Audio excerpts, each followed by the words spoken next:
favorite? And what is the one line in your poems about fathers and father figures that really strike a chord with you?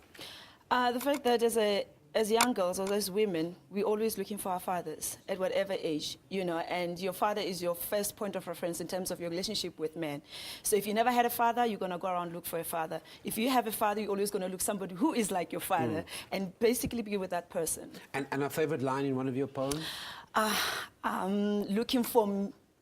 Looking for love in other broken mirrors. That sometimes, looking for love in other broken mirrors, that as people we sense to look for a part that is missing in ourselves. And sometimes when you're in a relationship, you suddenly realize that what that person is reflecting on you is what you don't have, or what do you you do have. I mean, yeah, it's actually both ways. That was kind of like deep there. It makes sense for me now. Yeah. I was listening to a radio interview on my way to work, and one of the callers, I won't mention the radio station, was saying that the older she got, she lost both her mom and her dad, but now that she's quite on in years, she really misses her parents. You do, especially once you have kids, you know, and I think it clicks on you how you should be raising your kids, and it sort of becomes a sort of like a nostalgic moment where you go back into your childhood. You remember that your father, you remember your mother, or you remember that uncle who was a great influence, or that aunt who was a great influence in your life. Yeah. I'm a mother who's raising 2 boys, so I definitely miss my father. My father passed away when I was very young, so I kind of feel like some things, you know, I need to talk to this man, like, you know, what should I be saying to these guys? But, you know, we live in a generation and an era where there's amazing positive role models, male role models in our communities. And I really feel like fathers sometimes are not biological. It could be an uncle, it could be a male friend, and I've got both, and I feel so blessed. So even if my dad is not there, I feel like with my brothers, yes, and my male friends, I feel like, you know, I can always knock or phone or bugger them and say, like, come, talk to this young man, you know. Why are we still caught in that conversation? Why are we not just outright celebrating Father's Day? Why are we still kind of looking at the negative aspects? Have we not moved long enough? The reality, Sam, is that there's still you know, women who are raising kids alone, and there's still absent fathers out there.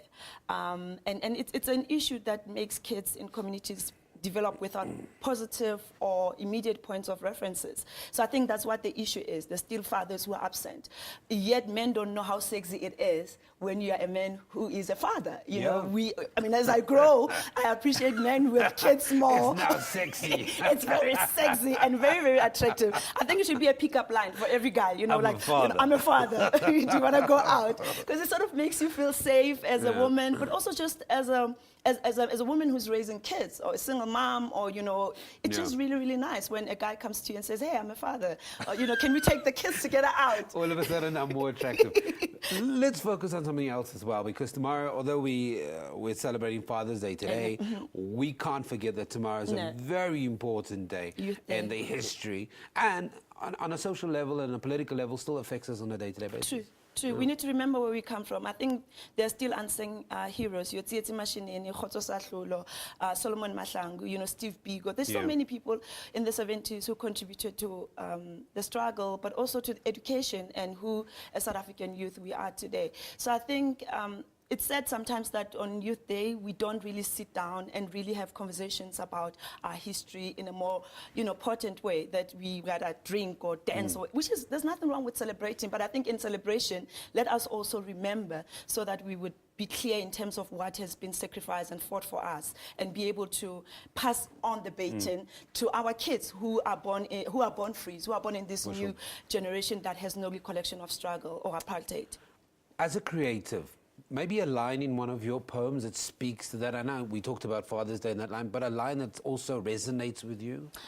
Whoa, I've got so many lines, but I think that one of my favorite poems is that there is enough space for all of us to shine. That, you know, if you have to run across a particular space or journey, that it's your responsibility to realize that you have a space, your voice has a space in the world to be heard as a young South African person.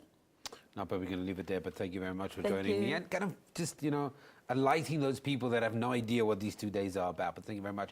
Her business is The Stage and Words, and her name is Napo Masheane. And although many still struggle to see poetry and other forms of art as legitimate professions, we cannot deny their power in driving and sparking discussions that are due in the most beautiful way. And if you want to find out more, you are on Facebook. You can find out where her next performances are, and on Twitter as well. We take an ad break. You don't go anywhere.